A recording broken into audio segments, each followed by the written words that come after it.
I have a lot of ideas for how to transform LA Metro's G line, currently a bus rapid transit line, into light rail. So many that I'm splitting my ideas into two videos, because I have two separate branches in mind for the G line. The first branch was introduced in my previous LA themed video, and we'll talk about the second branch today.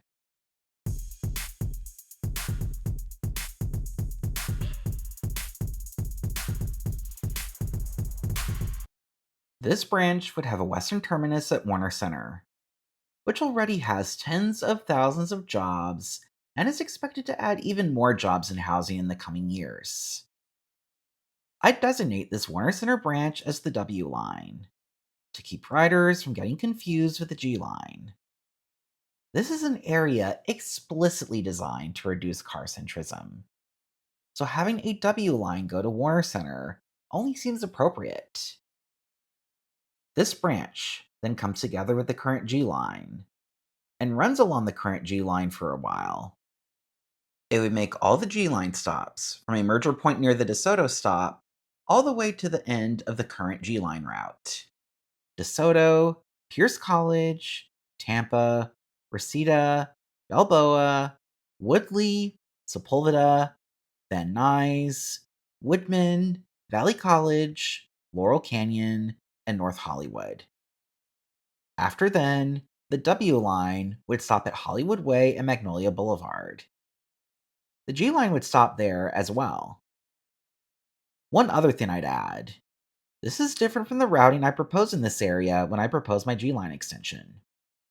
That's because I previously thought that there was a way to make this train snake around the awkward intersection of Chandler Boulevard and Vineland Avenue. But I don't think I'm correct after all. A piece of feedback in the comments section of my previous LA themed video pointed that out. And I think they're right. As such, I changed the routing so that I avoid that awkward intersection. Anywho, it is past this Hollywood and Magnolia stop where the W line goes in a different direction from the G line. The following stop would be in downtown Burbank, at Magnolia Boulevard and San Fernando Road. The stop would be right by the Burbank Town Center Mall, as well as a lot of other commercial and office activity in the area.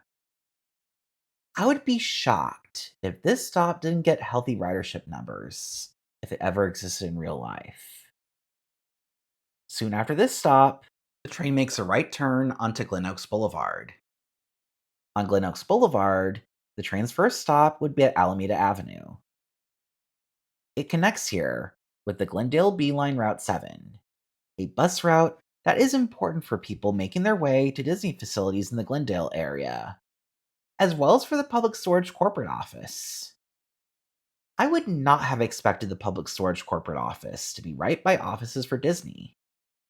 But life can throw surprises at you sometimes.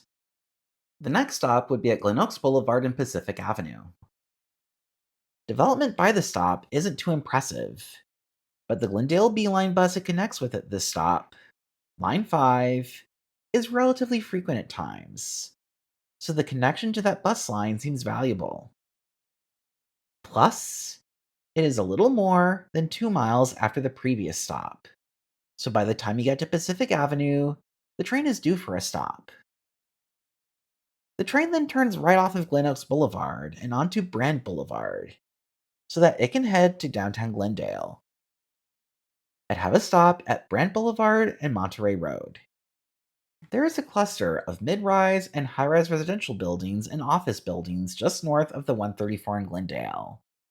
And this stop is strategically placed right in the middle of this cluster of buildings. The next stop would be at Brand Boulevard and Lexington Drive. This is right in the thick of downtown Glendale, and I expect this to be a high ridership stop, relative to most other stops on this line. I'd have a stop at Brand Boulevard and Broadway as well. This serves a major commercial center called Americana at Brand. The stop provides easy access to City Nerd's favorite restaurant, the Cheesecake Factory. At this stop, the train turns onto Broadway. And on Broadway, I'd have a stop at Glendale Avenue. Development isn't quite as impressive here as at some other stops, but it does offer bus connections, notably with LA Metro's Line 90. The next stop would be where Colorado Street slash Colorado Boulevard intersects with Broadway. This stop would serve a mall called Eagle Rock Plaza. Other than the mall, development is pretty unimpressive by this stop. But a ton of buses converge there, meaning that I see this as a potential major transfer point to or from trains. The last two stops before heading to Pasadena would be along Colorado Boulevard, at Eagle Rock Boulevard, and then at Townsend Avenue, respectively. I went back and forth on the utility of having these two stops, as they don't add any new bus connections beyond the buses already connected to this line. What I ultimately decided was that if you're going to take the train through a main part of LA's Eagle Rock neighborhood, the neighborhood deserved better than a singular stop at the edge of said neighborhood.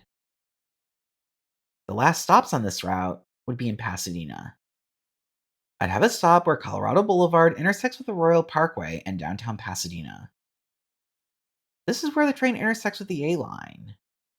In fact, my proposed stop is about 1/10 of a mile away from the Memorial Park stop on the A line. Needless to say, I'd have a transfer between the A and W lines here. I'd have a Colorado Boulevard and Lake Avenue stop. It actually wouldn't surprise me if this stop got more ridership than the A line counterpart at Lake Avenue. A stop in the middle of Foothill Freeway. After all, last time I checked, people's destinations are usually homes or offices, not freeways. LA Metro Rail hasn't always gotten that memo, though, as evidenced by some of its really cringe stop location placements. And then we get to the terminus, which is at Colorado Boulevard and Hill Avenue. It seems like an odd location for a terminus, given that development isn't that dense here. But with Pasadena City College as well as Caltech nearby, we have a lot of students in this area who I see as potential riders of this line. And that is the W line. It is 28 stops. Before giving my thoughts on this line, I ask people to like my video and subscribe to my channel for more content on imagining better rail transit in the United States.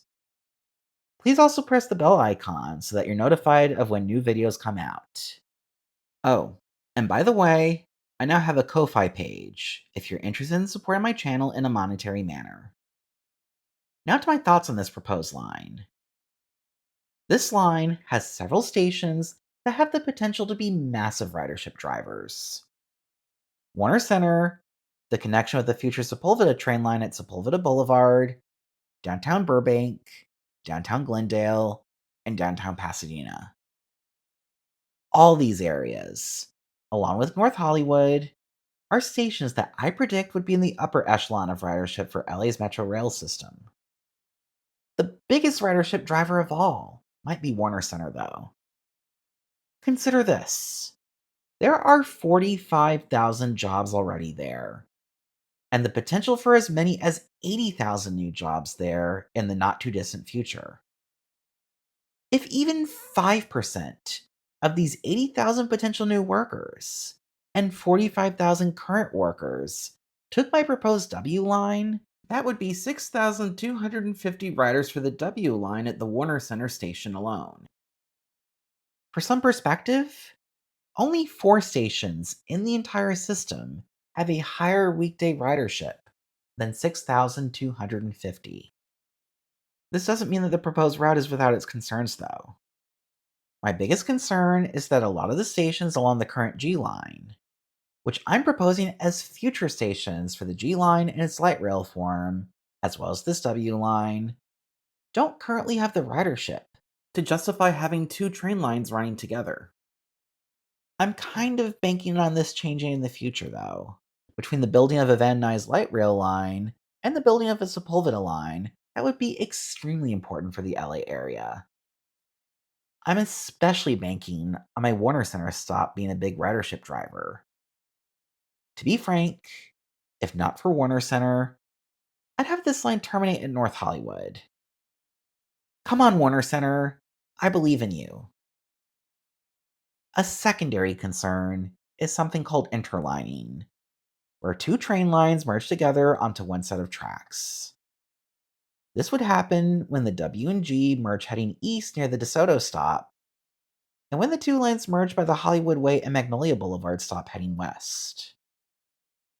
I think this concern can be worked around, because these two merge points are close to the terminal for one line or the other. Close enough that you can tell W line trains to get started after G line trains pass the merge point near the DeSoto stop, and close enough that you can tell G line trains to start when W line trains are soon to clear the merge point at Hollywood Way and Magnolia Boulevard. In other words, it's a problem that can easily be solved with the use of thoughtful train dispatching. Turn my attention to the portion of the line east of the current North Hollywood stop. The real test of whether it makes sense to connect these areas by way of light rail is going to come in the next few years. That test comes in the form of bus rapid transit connecting North Hollywood to Pasadena, which is scheduled to open in 2028 and will share a lot of the routing similarities with my proposal, especially from downtown Burbank on east. If it proves successful with high ridership, perhaps it emerges as a candidate for light rail conversion at some point in the second half of the century, much like the current G line has emerged as a candidate for light rail conversion. Bigger picture, this line, if built, would go a long way towards addressing a complaint about LA Metro's rail system, which is that it doesn't serve enough destinations. This line would serve destinations galore. One can debate as to whether my W line is the best way to serve these destinations. In fact, I'd love to see competing ideas for how best to serve the places I highlight in today's video. And if you have a better idea than what I've put together here, more power to you. Honestly. I'm curious to hear your thoughts on this proposed line in the comment section below. Thank you, and have a good day.